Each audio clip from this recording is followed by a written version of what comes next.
After a year on the road, I thought I'd get tired of traveling.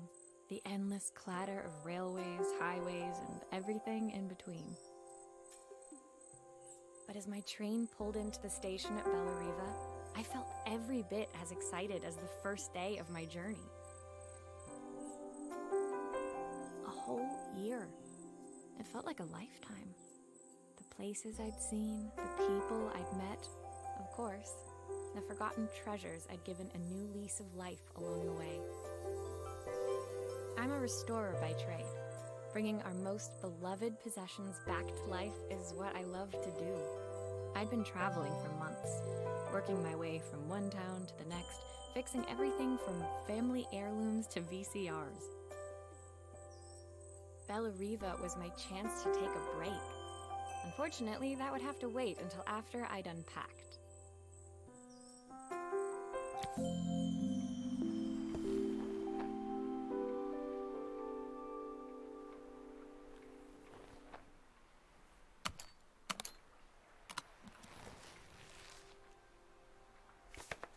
My passport. Not many blank pages left now. I saw a guitarist wearing these at a show once. Rock and roll repairwoman, at your service. I picked up these sunglasses on my last stop. Hopefully I'm cool enough to pull them off.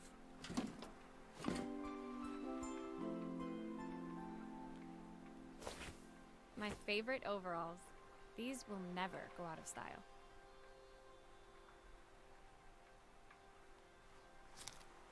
Who doesn't love a scrunchie? Practical and stylish.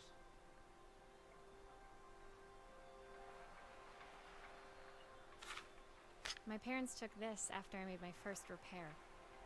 Seems like a lifetime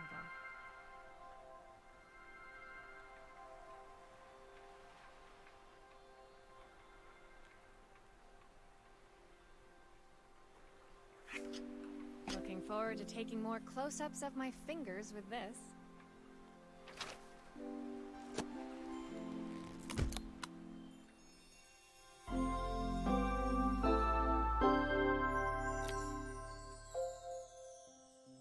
Finally, I'd made it to Bellariva. I'd come for the food festival, taking place in a few days' time. After living off TV dinners and instant ramen for the last few months, I was craving a decent meal. Of course, I'd need to earn enough money to pay for it, so I figured I'd head out the next day and find some work. My parents never wanted me to go. They wanted me to stay in their shop and have a simple, stationary life. I knew there was a world out there, beyond the four walls of our antique store, that I had to be a part of. I daydreamed constantly about the weird and wonderful places each of our antiques came from. I loved figuring out their stories, revealing the memories hidden beneath the screws and wires. My story in Bellariva began with a little girl, and a voice she was longing to hear.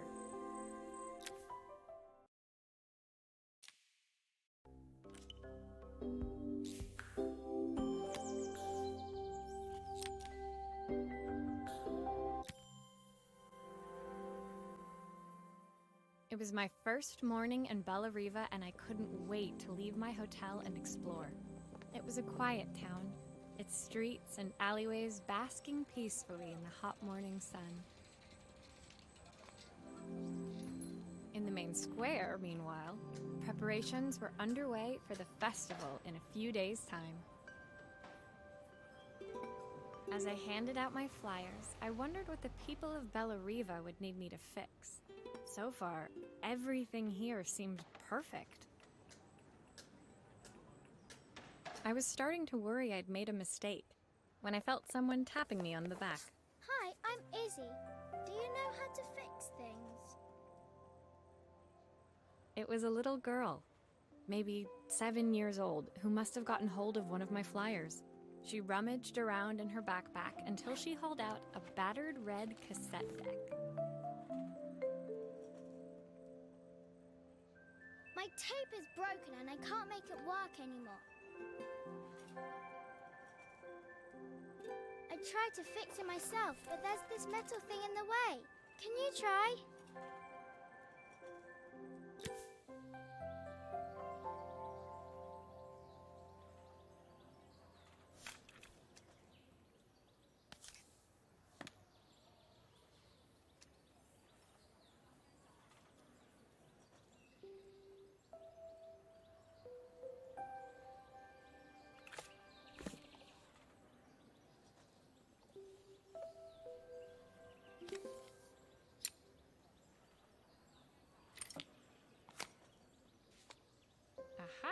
Those batteries look like they need replacing. Luckily, I have some spares.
Why did you do that?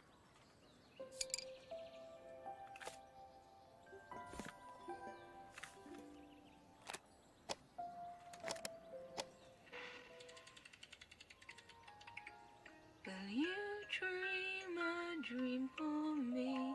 If I sit by your side and hold you so tight, know that I will always. When it finished, Izzy picked up the tape deck and tucked it carefully into her backpack. Thanks, Maria. You're the best person at fixing things ever. No problem. Who was that singing? They're very good. It's my mum. She's not here anymore. Izzy trailed off. It was the kind of silence a cassette tape would never be enough to fill. When Izzy's friends called for her, she dug deep into her pockets, looking for something to pay me with. Eventually, she produced a grand total of a stick of gum, 3 mismatched buttons, and a yo-yo. I usually preferred a check, but Izzy looked so serious, I wrote out a full receipt. She seemed like a happy kid, but beneath it all, part of her life had been shattered. A part I wouldn't be able to fix.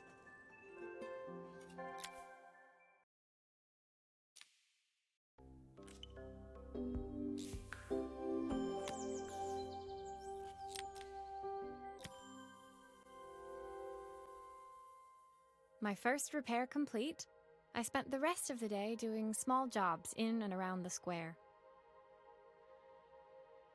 I was exhausted when I got back to my hotel and found a message asking me to make one more visit. The address led me to a quaint little house, a stone's throw from the beach. Bathed in the evening light, it looked beautiful, in spite of its flaking paintwork and chipped tiles. The front door was opened by a harried-looking man, still dressed from a long day at the office. Are you Maria? My name's Joseph. I'm Isabel's father.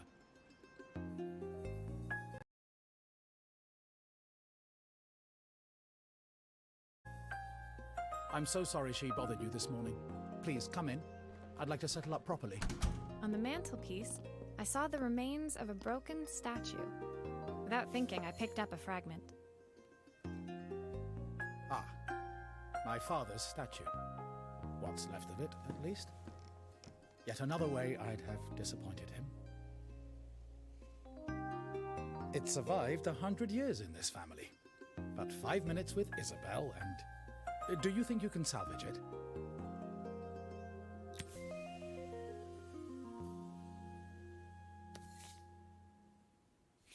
Will you be able to see the glue afterwards? I don't want people seeing the cracks.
Sometimes I think my daughter should come with a warning label.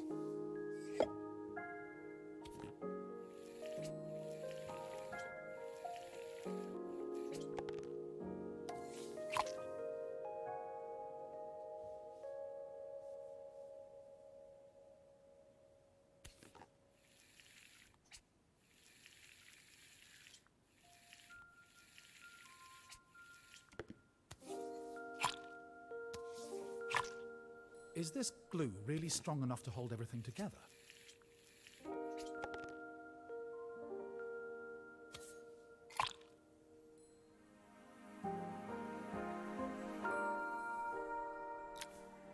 Thank you, Maria. It looks as perfect as it ever did. My father wanted me to make something of myself. He didn't have time for anything less. As Joseph put the statue back on the shelf, it nudged against the family portrait stood proudly next to it. So he was Bellariva's mayor. And that was Izzy's mom. They must both miss her so much. Sorry, I'm a little tired. I've been working late getting things sorted for the festival. There's only a few days to go. Looks like I'll be working late. Again. When I told my parents I wanted to leave, they always found an excuse to be busy, to avoid talking about it.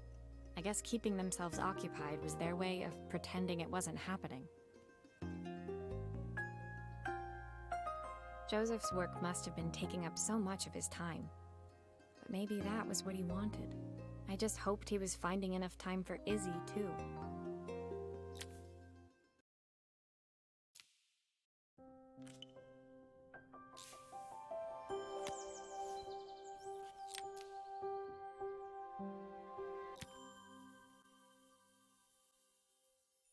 My second day in Bellariva dawned bright and clear.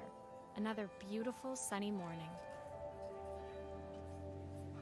Walking into town, I passed cafes overflowing with customers cradling their morning coffees. I stopped, breathing in the smell of roasted coffee beans and freshly baked pastries. I was about to go inside when the owner of Carmen's, the cafe next door, stopped me. Hello, Maria? Were you here yesterday handing out flyers? I have a job for you. Her place was petite, tucked between its competitors as if hoping they wouldn't notice. Judging by the empty tables inside, though, her potential customers hadn't noticed it either. It's a bit slow today, but we're just getting started. I'm sure it'll pick up soon. As Carmen chatted, she walked over to the counter and returned with an old rotary phone. At least I've got plenty of time to practice my recipe for the festival. It's a new special I've been working on. I was hoping to call my sister for some, seasoning tips, but it won't connect. Can you see if you can figure out what's wrong?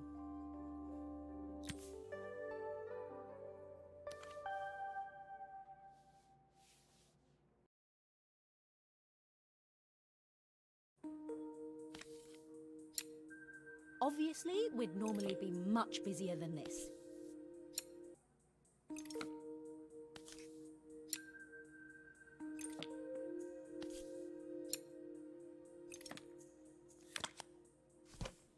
You can fix it, can't you? I can't afford to replace it.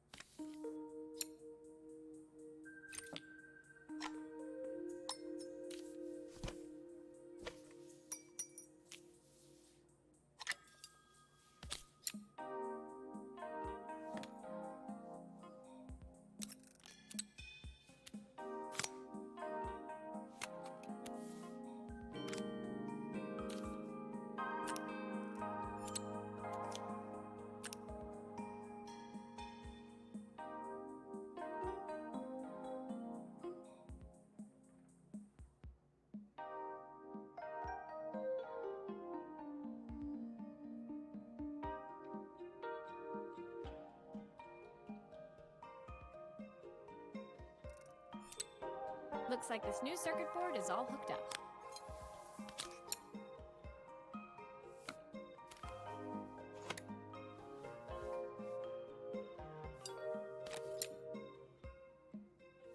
Looks like there's still a screw missing.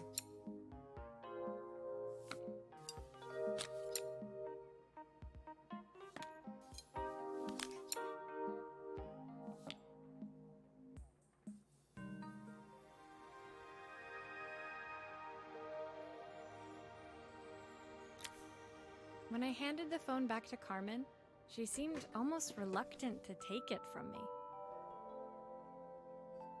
So it's all working now, is it? I don't have to leave it to dry or let it cool down? Nope, it's ready to go. It'll be ringing off the hook in no time. That's if I can pay my phone bill, anyway. And the rent, and the suppliers. Anyway, take a seat and I'll be right with you. Your coffee's on the house. I sat at one of the empty tables, while at the counter, Carmen had started dialing the phone. Hello! How's my favourite sister doing today? As she talked, Carmen became more and more tense. This didn't seem like a call for some cooking advice. I know I still owe you from last time, but I can't afford to take part in the festival if I don't pay. I could almost feel the eye roll at the other end of the line. You don't need to be here, though. Can't you just put the check in the post? When the call ended, Carmen brought me my coffee, her hands trembling. Sorry about that. My sister's decided to fly in for a visit. Oh God, I have to get ready. Actually, I might have another job for you. Can you come by tomorrow?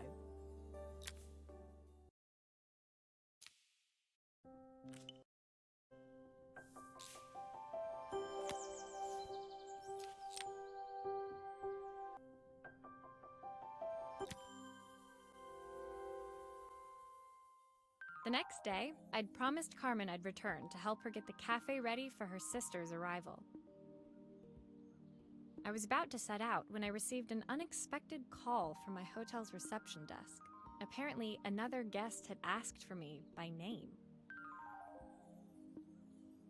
Curious, I took the creaking elevator up to the top floor and made my way to the room number they'd given. I knocked. Are you here about the camera? It's about time. The woman in front of me was immaculate.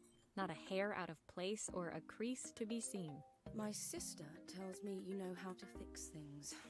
I'd usually go to an expert, of course, but in this town... So this was Carmen's sister? The two of them couldn't have been more different. Inside her room, I saw a beautiful reflex camera, any professional photographer's dream. The viewfinder is completely dark. I can't see anything through it at all. I assume you can figure out what's wrong.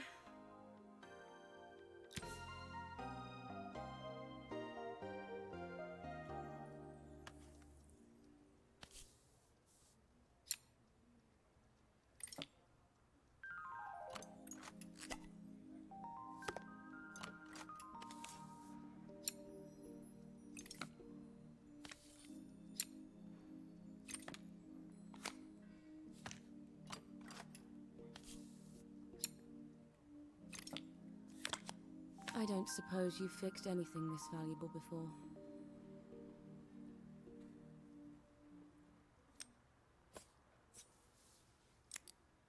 If I used the screwdriver, I could adjust the angle of the mirror.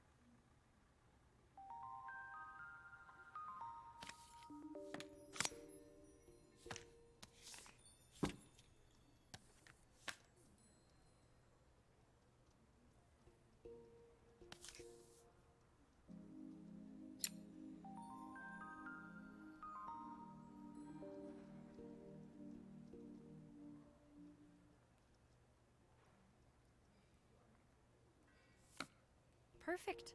Now the viewfinder should be working.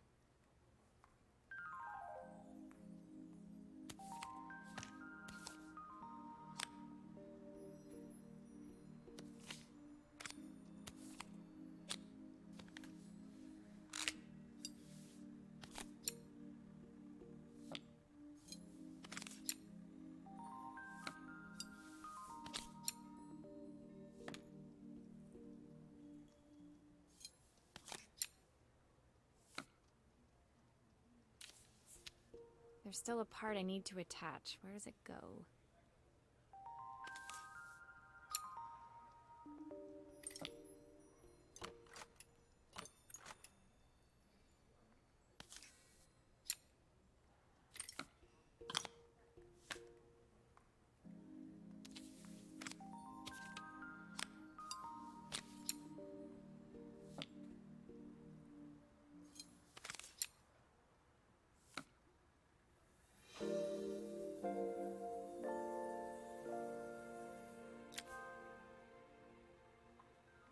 I felt a pang of envy as I handed the camera to Helena. I put my disposable to shame. I picked it up on my first trip to Paris. It's a 1958 limited edition, the first of its kind. It cost me 3 months' salary, but it was worth it.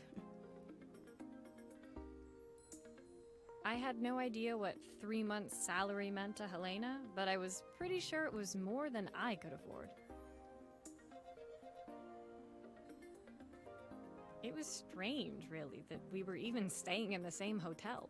I'd picked this place because it was cheap and cheerful, but surely she could afford somewhere better?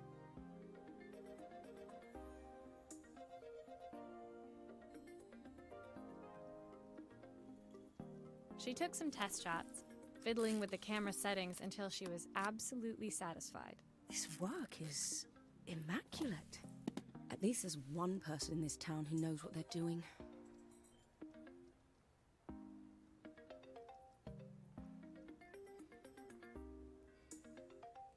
Sending you to me might be the first thing Carmen's actually gotten right. I wondered why Helena had bothered coming if she thought so little of her sister.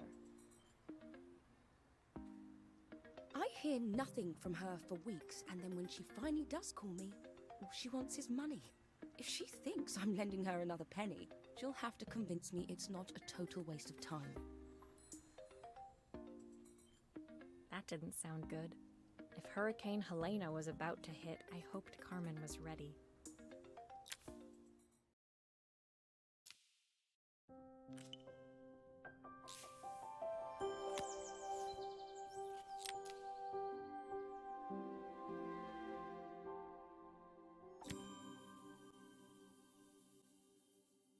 The sun was setting over Bella Riva by the time I reached Carmen's cafe. From the outside, it looked as quiet as ever, but inside, I found Carmen cleaning like her life depended on it. Maria! Oh, don't mind all of this. If Helena finds one speck of dust in here, I'll never hear the end of it. Carmen seemed pleased to see me, but I sensed the fidgeting tension beneath each sweep of her mop. Trying to live up to the standards of someone like Helena seemed like an impossible task. I hope you didn't mind fixing the camera for her. She was furious when it broke. I really need this to go well. If she doesn't lend me the money, I don't know how long I can keep this place going.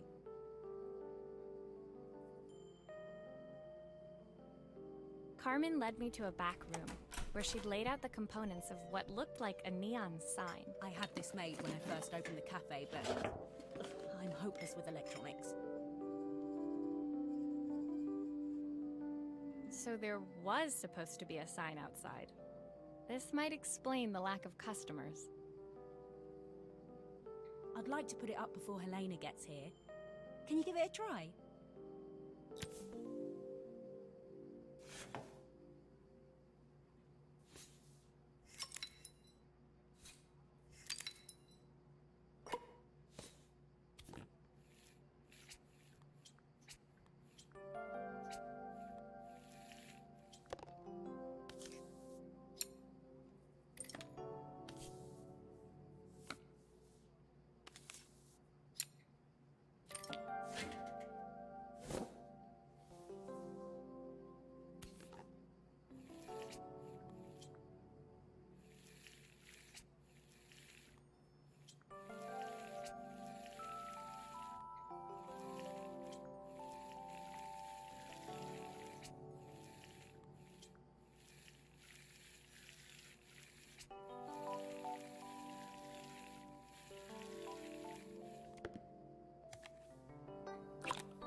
bit, flat. Maybe if it flashes, it'll really catch people's eye. Great idea. I think I have a spare part that could do that.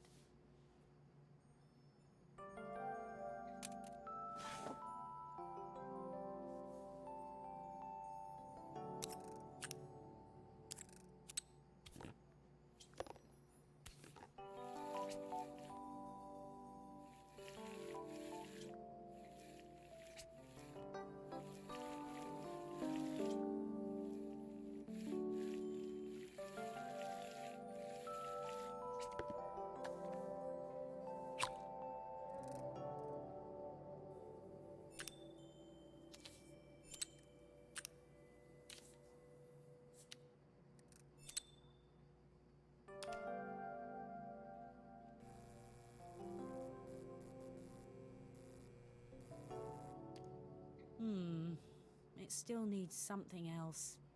Maybe we can add one of these.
It works! I'll screw everything together again and you'll be set.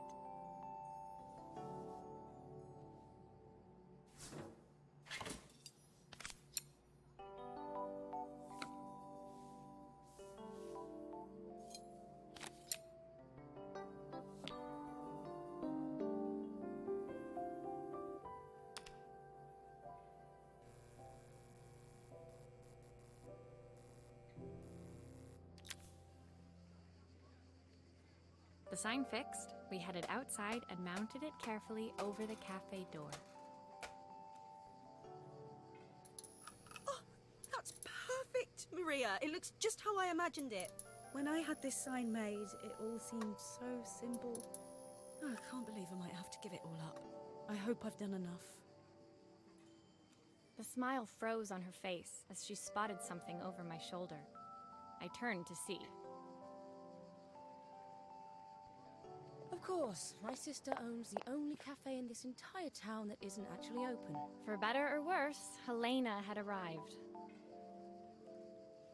Carmen opened her mouth to explain, but Helena swept indifferently past her. Finally pausing in the doorway, she turned back towards Carmen. The first thing we're doing is getting rid of that hideous sign.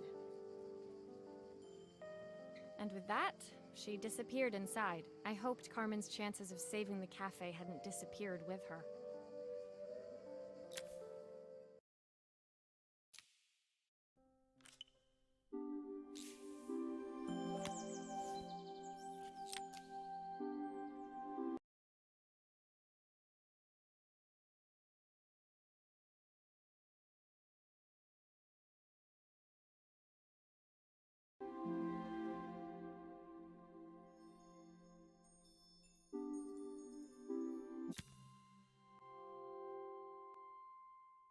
It was the day before the festival, and the whole town was busy getting ready. I had more work than I knew what to do with. When Joseph called with another job, I was craving the cool quiet of his and Izzy's seafront house. I'd barely reached their front door when I heard someone calling me. Psst. Maria, I need your help. Quickly, it's top secret. It was Izzy, peeking out from the side of the house. She beckoned for me to follow her.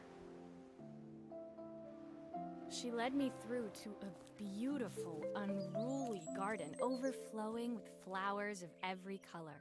Nestled among them was a playhouse, its doorway almost completely obscured by a towering rose bush. You have to squeeze past it and breathe in real small, like this. Izzy took in a big gulp of air and crawled through the gap and into the playhouse. I hadn't planned on crawling in the dirt today, but the life of a repairwoman never did run smooth. On the table inside, there was an electronic toy. Not exactly the usual stock in my parents' antique shop. I had an accident. I didn't do it on purpose or anything, but it won't turn on anymore. Can you fix it for me?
Do grown-ups play games as well? Can you show me how to play? I tried before, but it was so hard.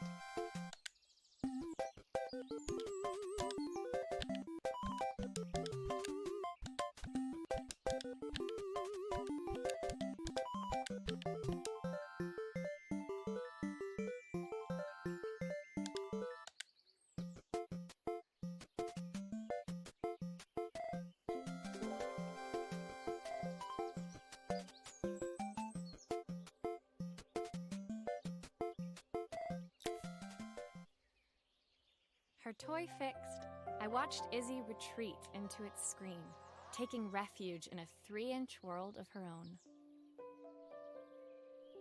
Well, I'd better head inside. Your dad is waiting for me.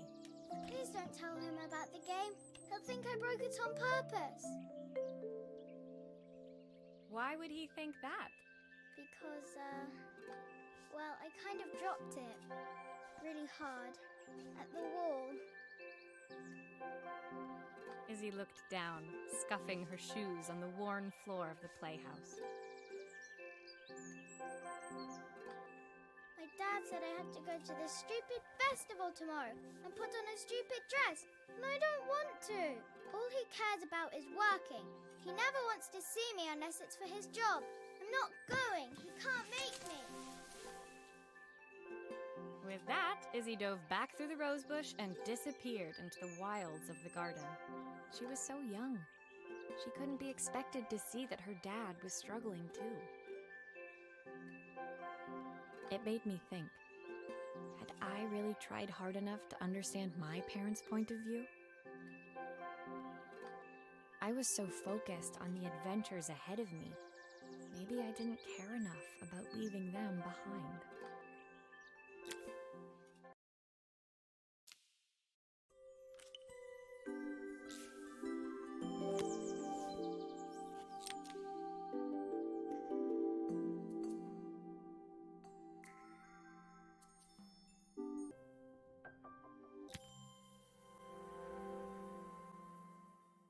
Leaving Izzy hiding in the garden, I walked around to the front of the house and rang the doorbell. It was only then I noticed my favorite overalls covered in grass stains. I scrubbed desperately, but it was too late. Maria, what are you doing? What happened to your clothes? I was, repairing a lawnmower. How unusual. Well, do come in. The job I've got for you is a little more delicate.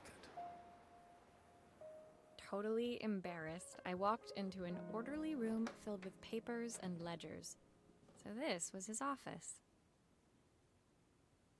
You must be so busy getting ready for the festival. Are you looking forward to it? Of course. It's traditional for the mayor to judge food from every cafe and restaurant in town. I'll be declaring the best chef in Bella Riva by this time tomorrow. Speaking of which... He unclipped the watch from his wrist and very carefully handed it to me. I'll have a tight schedule to follow, but my watch stopped working a while ago. Could you see if you can make it tick again?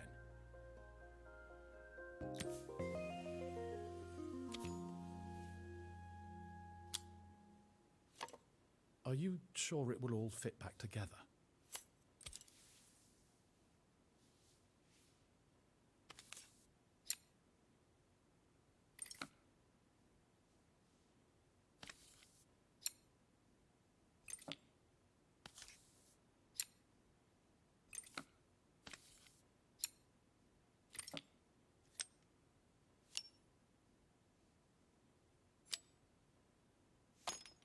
Ah, the main plate has completely cracked. I'll need to replace it. The cogs look good, though. If I'm careful, I can reuse those.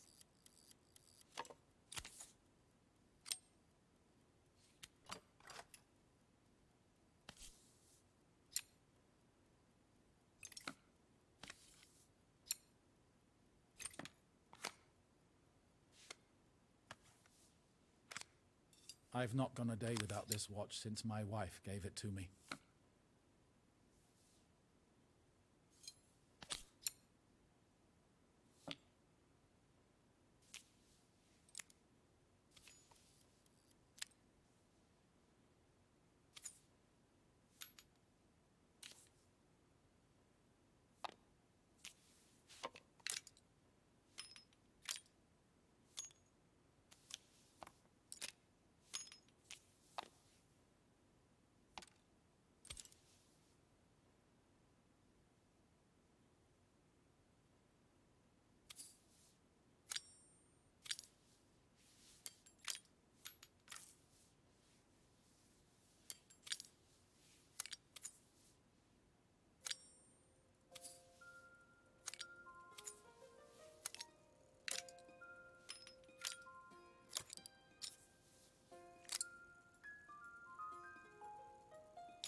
As I handed the watch back to Joseph, my fingers traced over the engraving on the back. I hoped fixing this was one small way I could help him move forward. I can't believe it's working, Maria. Thank you. My wife was a brilliant woman. Feeling this ticking on my wrist, it makes me feel like she's still here. Watches measure minutes and hours like they're infinite. I didn't know we had so little time. Even with Isabel, I barely see her. And when I do, she acts like she hates me. Just then, the phone rang. Even when he was at home, his work was never done. Sorry, Maria. I have to take this. I'll see you at the festival tomorrow. As I left, I turned and saw him pacing the floor of his office, his watch glinting in the afternoon sun. I hoped its quiet ticking would at least bring him some peace during the busy days to come.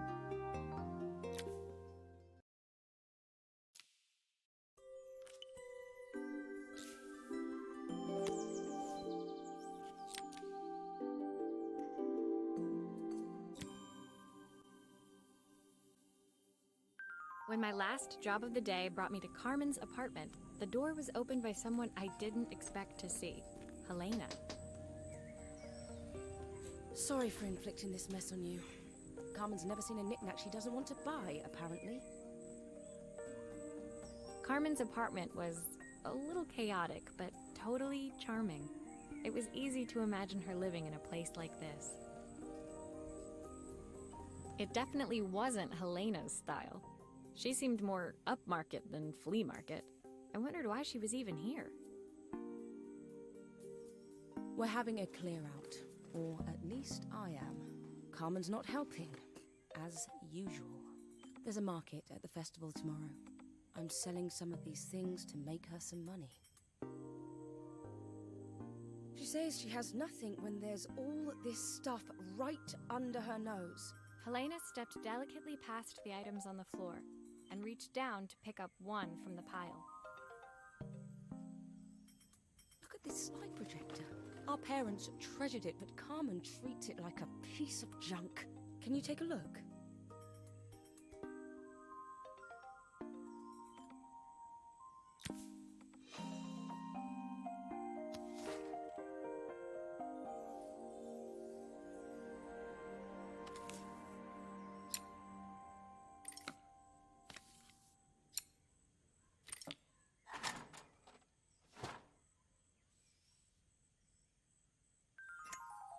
That light bulb is completely smashed. Okay, I'll need to redirect the light to the lens at the top for the projector to work.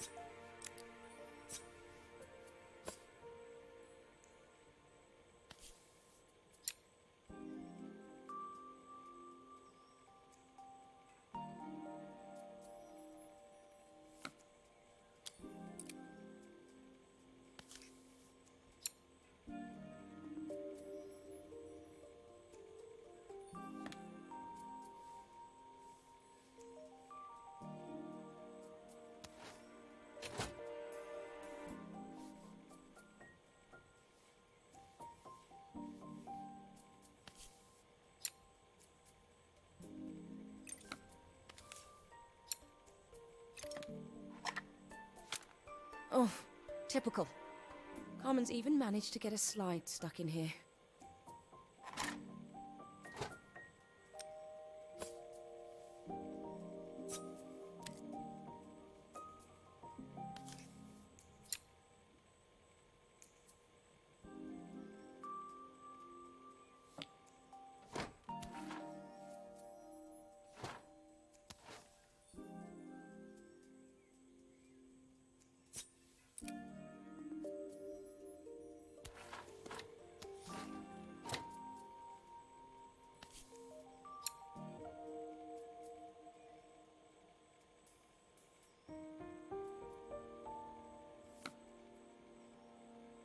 I was so excited when I moved to the city. Carmen, she looks so sad.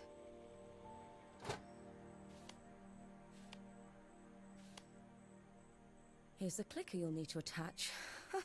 God knows how Carmen broke that as well.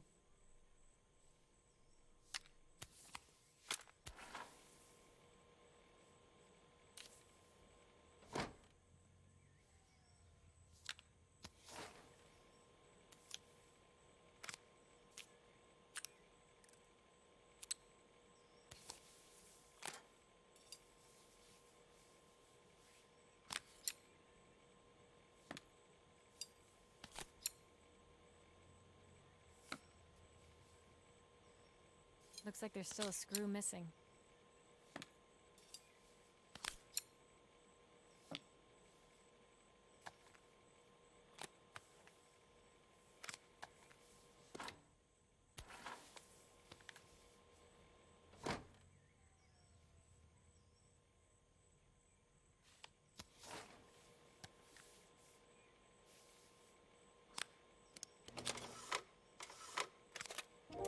When we were younger, Carmen was always following me around.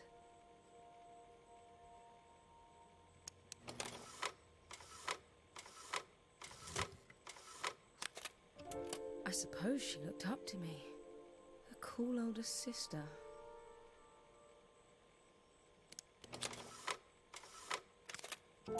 She used to ask me when I was coming home, but I was always too busy.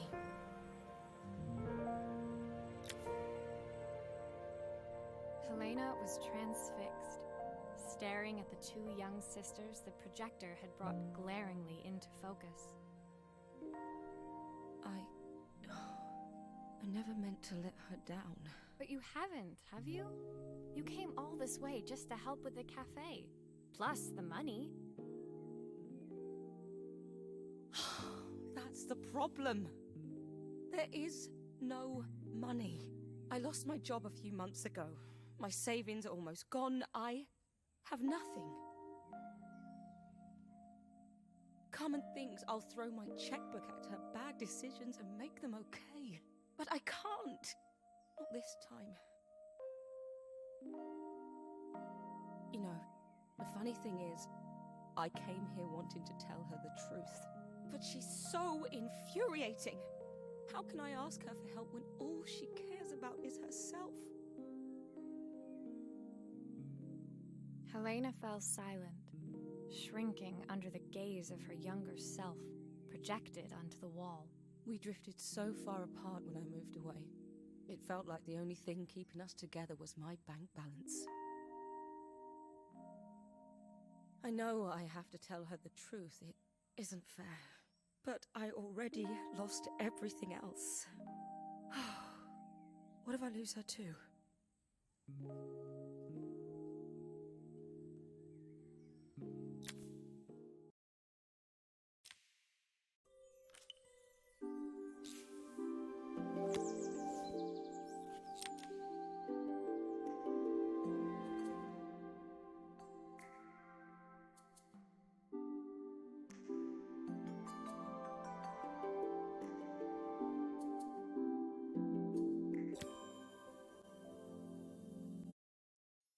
The day of the festival finally came, and after all my hard work, I was ready to put down my tools and pick up a fork. The smell as I entered the main square was incredible. Each stall was selling food even more delicious than the last. The competition would start any minute. Most stall holders were waiting anxiously for the mayor to pay them a visit. All of them, that was, except Carmen, who was still frantically chopping vegetables and stirring pots. Maria! Thank God you're here.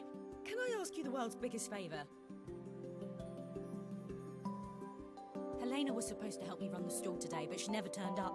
Probably too ashamed to show her face. I can't believe she lied to me. Carmen was stirring so furiously, she was in danger of tipping the pot over altogether. The mayor will be here any minute for the judging, but I'm almost out of my special. She wasn't really going to ask me, was she? Not on my day off. I have a stove ready to build and everything. Can you set it up and make me a spare batch?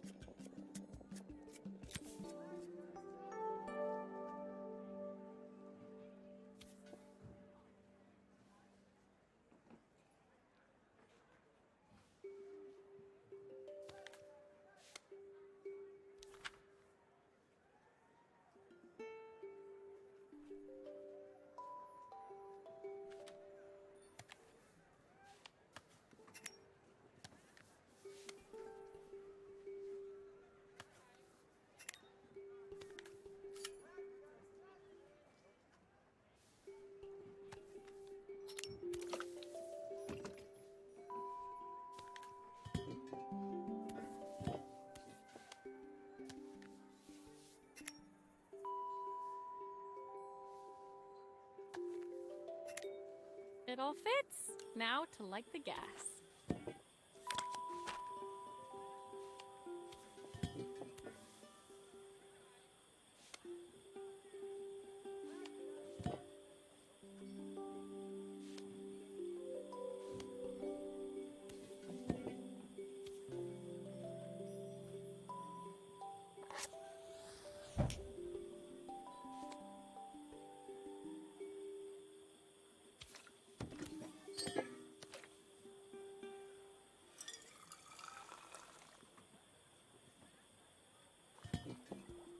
I think that pot is really boiling now. Smells great if I say so myself.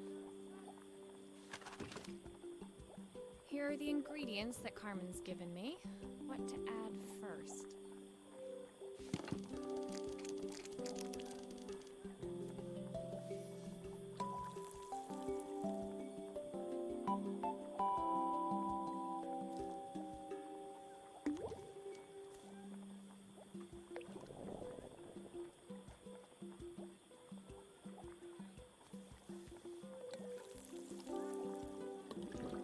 That looks good. I'll scoop a spoonful when I'm ready to serve.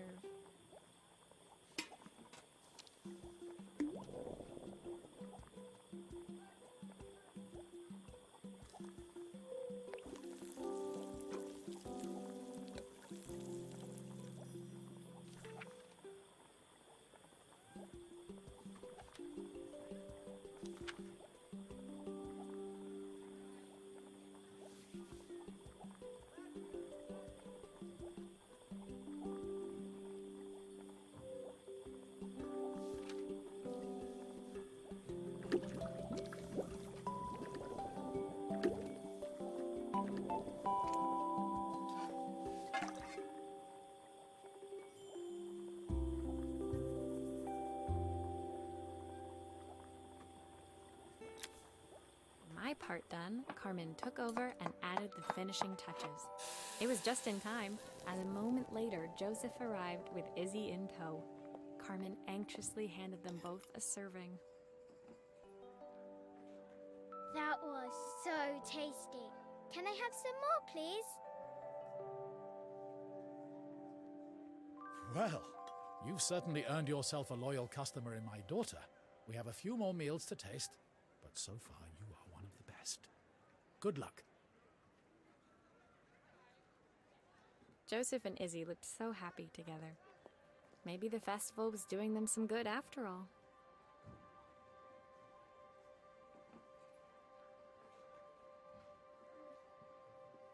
Carmen, on the other hand, seemed annoyed. But why, when it had all gone so well? I wish Helena was here to see this. She's so convinced I'll never succeed at anything. She wants what's best for you. She's just not very tactful about it. Yes, I know. Even when I was a kid, she pushed me when no one else did. I just wish she hadn't lied to me. But then, I've asked so much of her over the years. I never stopped to think how much she actually had to give.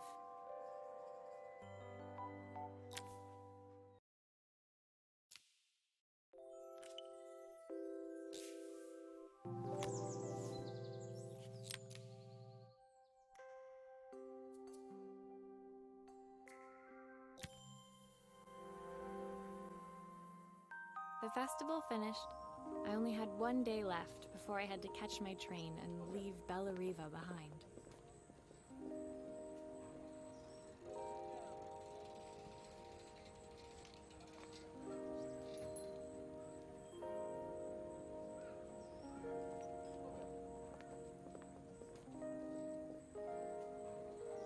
I couldn't go without saying goodbye to Carmen.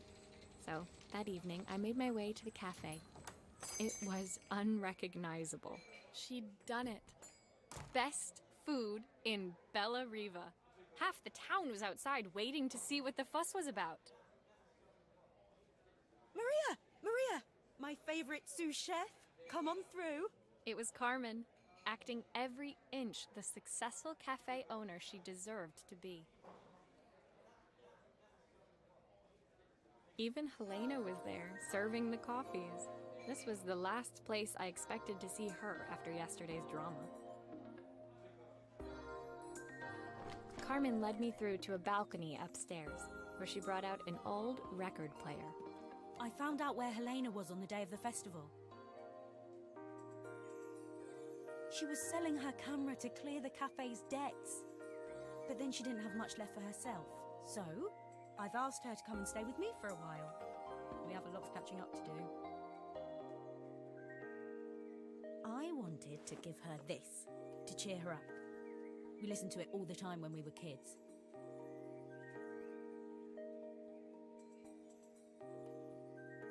Do you think it has one last tune in it?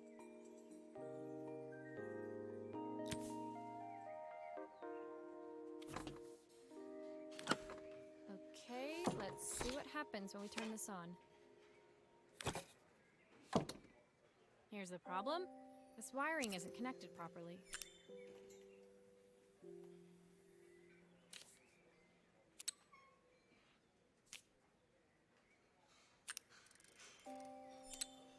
That's the speed dial connected. Now we should be able to change it. I think that should do it. This record should play beautifully.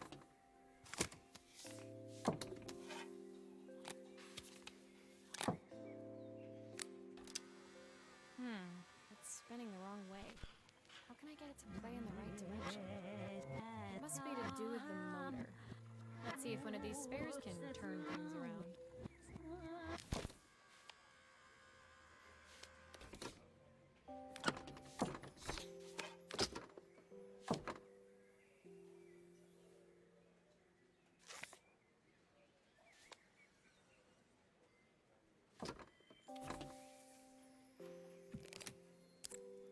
If I turn the volume up, I should be able to hear it now.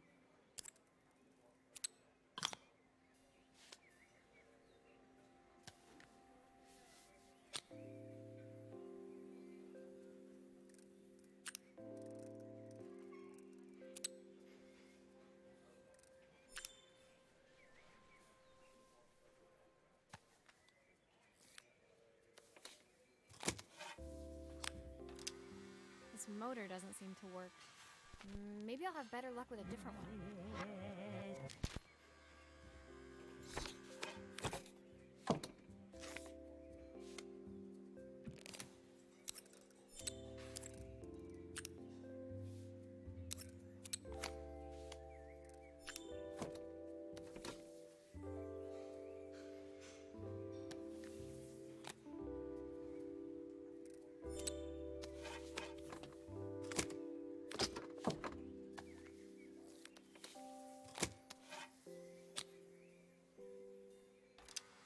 Well, it's playing in the right direction. I should check it's turning at the correct speed.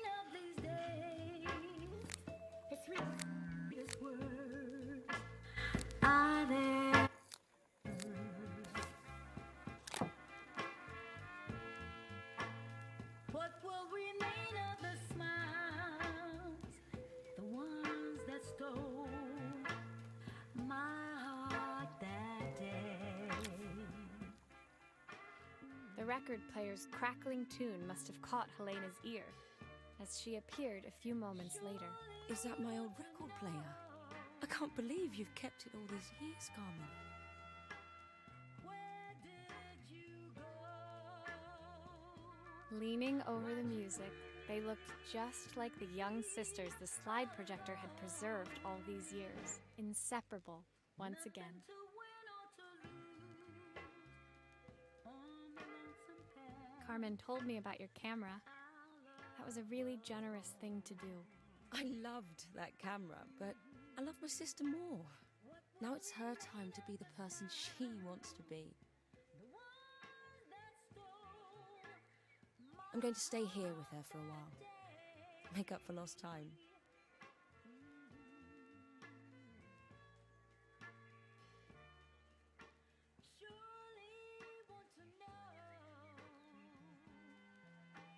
Carmen and Helena's relationship wasn't suddenly going to be perfect, but they were both prepared to try. And to think, it had all started because of a call Carmen made about some seasoning tips. I guess in the end, maybe it wasn't so hard to just pick up the phone and dial. I hadn't spoken to my own parents in a year. I wanted to hear their voices more than anything.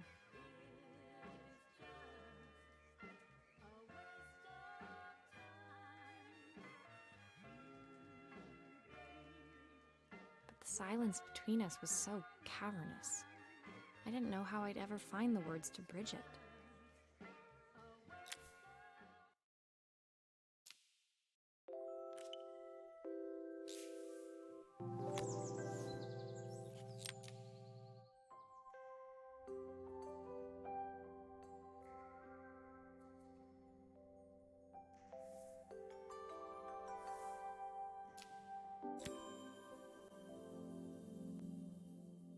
My final morning in Bellariva, I received one last call out to Joseph and Izzy's house. I knew I had to pack, but I figured I could squeeze in one final job before I had to leave. When I arrived, I found Joseph tidying up his wilderness of a garden. The playhouse was already cleared. Inside, I could see Izzy happily testing out her screw-driving skills on the back of her cassette deck. You've made quite the impression. Izzy, tells me she's going to be a repairwoman like Maria. I'm sure she could be anything she wanted if she put her mind to it. She could. She's a brilliant child. Spending the day with her at the festival, I haven't had so much fun in ages. I wanted to give her something before she starts to forget. Inside, the house was transformed, flooded with light and the sounds of the garden. It felt alive again. This would be my last repair in Bellariva, but it felt like it was the house that had really been restored.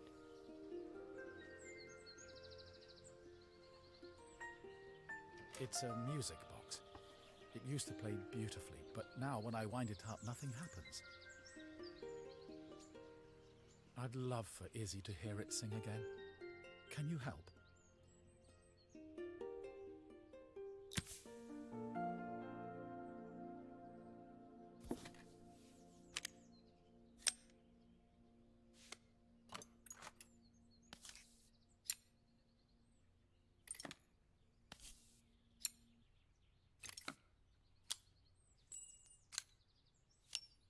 Maria, could you add this family picture of us?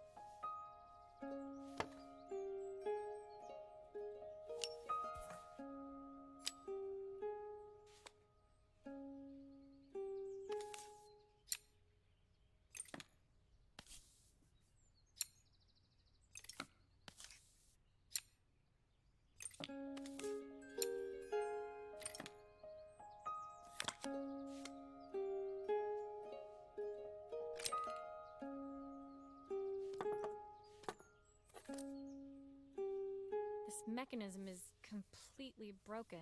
I'll need to take it all apart before I can fix it.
Perfect. The mechanism is good as new.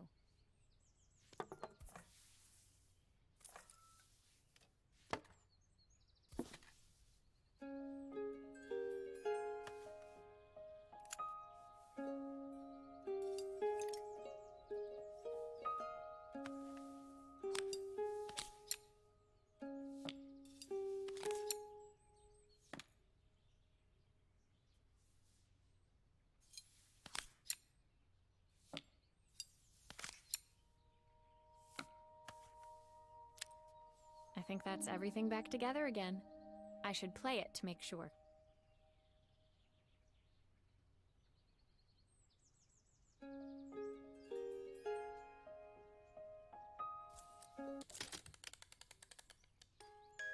My wife used to sing this song to Izzy each night before bed, but I always worked too late to join them. Will you dream a dream for me if I sit by your side and hold you so tight? Know that I will always love you, even though we both know that we must say goodnight.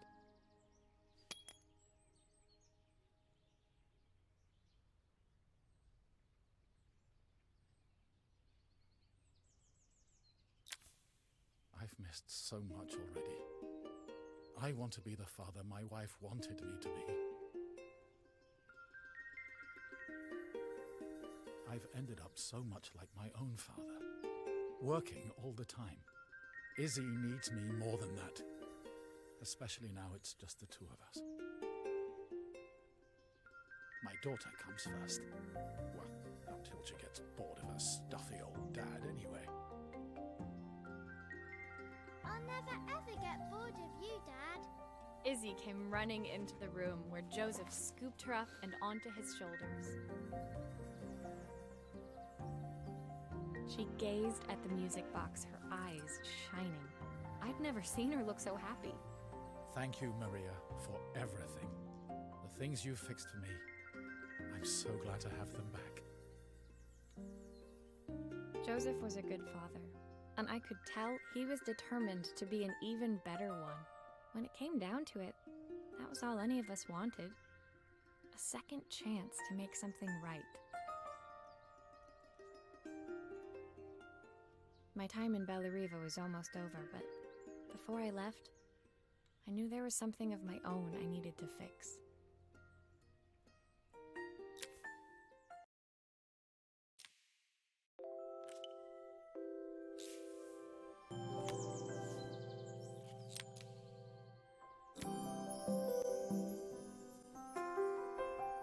time in Bellariva was almost at an end. Another chapter finished in a story whose ending I hadn't felt ready to write.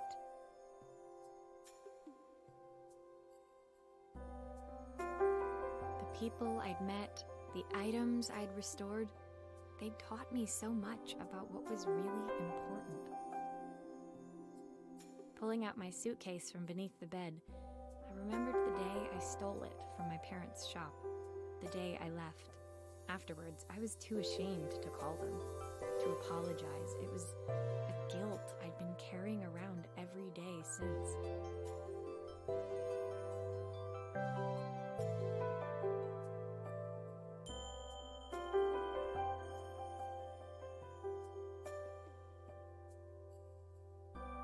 As I packed, I knew that it was up to me to find a way to lighten the load.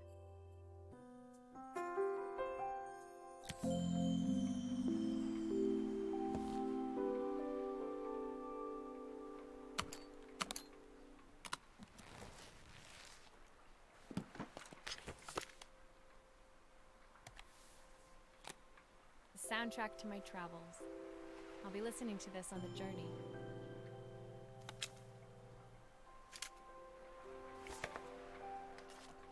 My train ticket. I can't believe it's time to leave Bellariva behind. Izzy gave me this in exchange for my repair manual. She'll be a pro in no time. Helena gave me these designer shirts.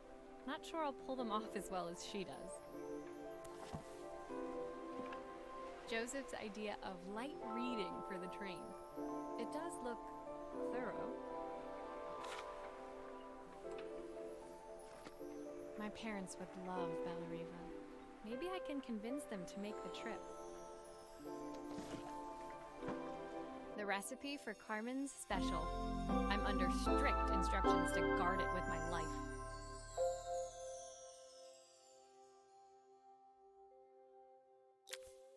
My suitcase was full, but it was my heart that felt heavy as I made my way to the station. I was sorry to be leaving Bellariva behind, but I hoped that in my own small way I'd made a difference. Helena and Carmen's reunion was possible because they'd learned to overcome their differences. Joseph had realized he shouldn't let his grief or his work get in the way of his relationship with Izzy. They'd each learned to see things from someone else's perspective. Maybe it was time I saw things through my parents' eyes. I knew it would be easier to jump on the next train, put even more distance between us, but I finally felt ready to talk to them. I just didn't know if they would feel the same.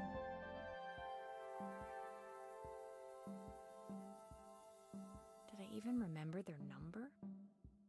I wasn't sure until I reached for the phone and it all came flooding back.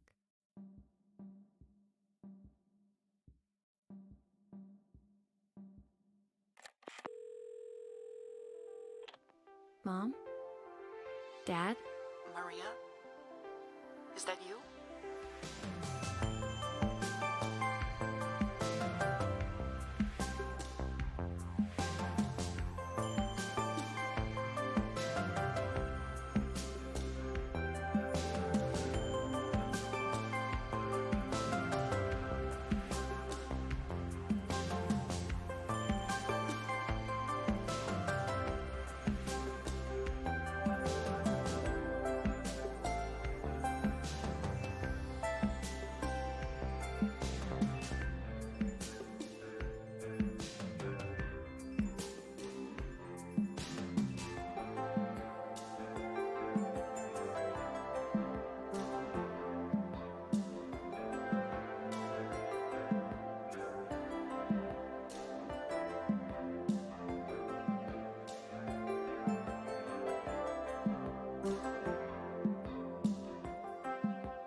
Dear Maria, come in here. Sorry I haven't written. The cafe's been absolutely manic since you left.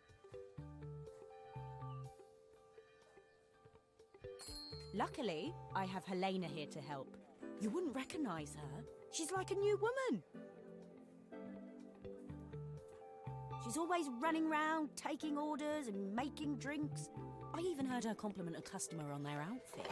Personally, I draw the line at fluorescent green bowling shirts, but each to their own. It certainly made the customer smile.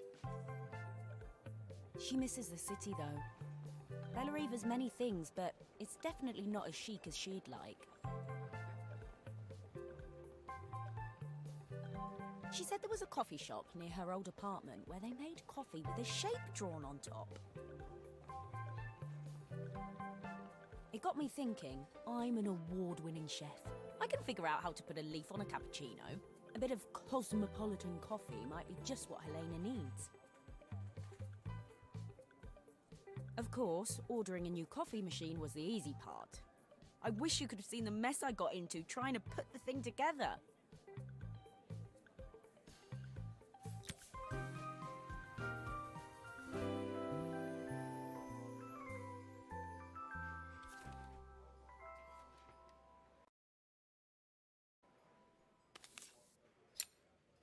I saw Maria use her screwdriver a million times. Taking this apart will be easy.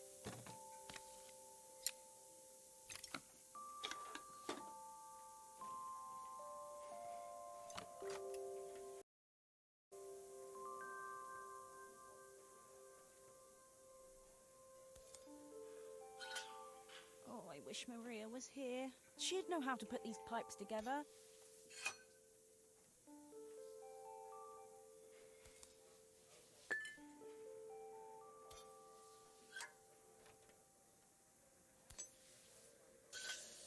That steam doesn't look good.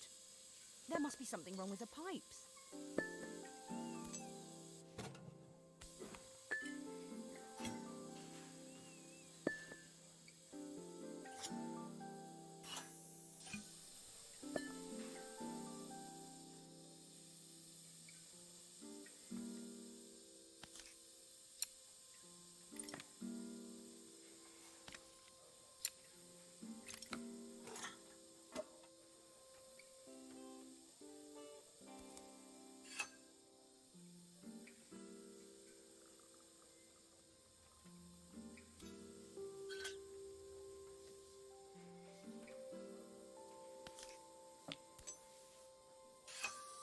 How can there be so much steam? Ugh, I'm getting soaked.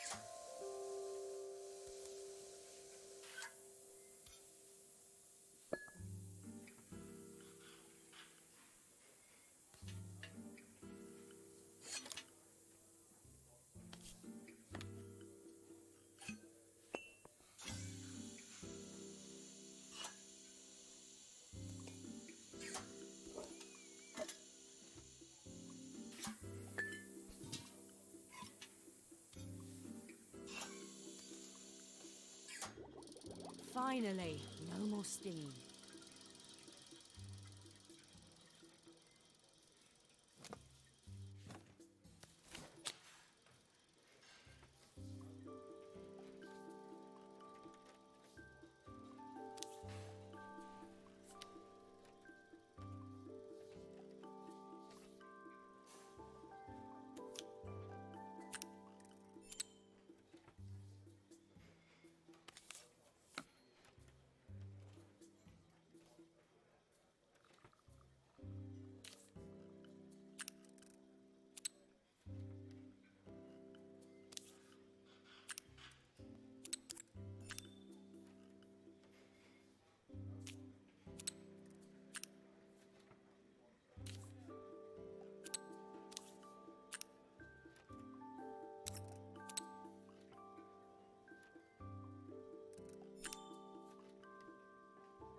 cart's supposed to go in there.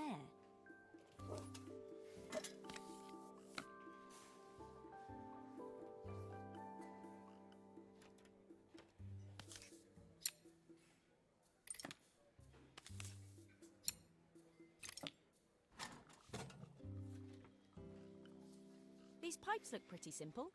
I should start with them.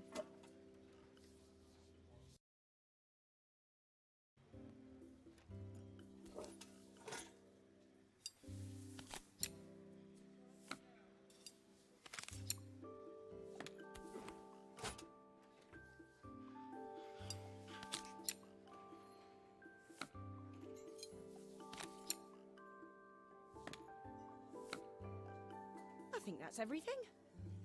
Better test the buttons, just to make sure.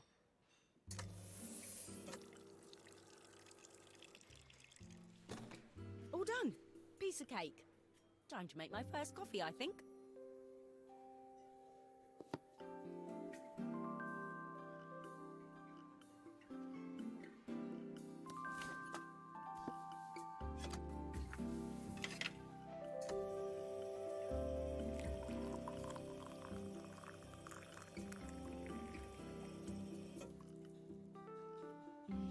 Smells delicious. Now to make it look magical.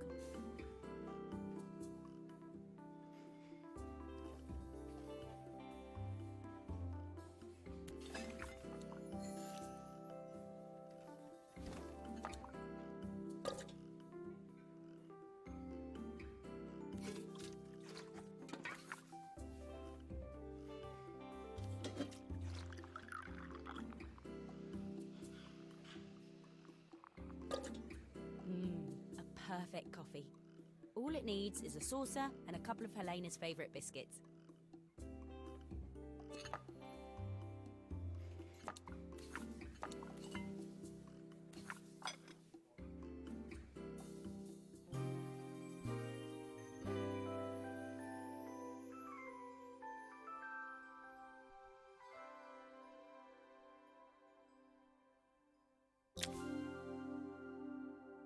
I was feeling more has-been than coffee queen by the time I'd made a drink fit for human consumption.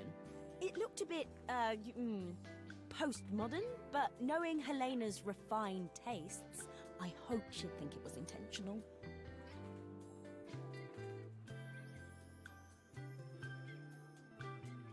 Always the connoisseur. She didn't even bother to look at it at first. She was so busy wafting it under her nose. Steamed up her glasses, of course. How was she going to see my work of art through an eyeful of fog? When she finally spotted it, though, she was totally impressed. I'll admit, she spent several minutes trying to figure out exactly what it was I'd drawn. She decided it was probably a horse. Well, what she doesn't know won't hurt her. She was impressed enough to ask for another one. I guess I'll need to get some practice in. The whole thing was such hard work, Maria. I never realised how difficult it was, all that mechanical stuff. It made me realise how much I have to thank you for, so I wanted to say that now. Better latte than never. Hoping you're well. Your friend.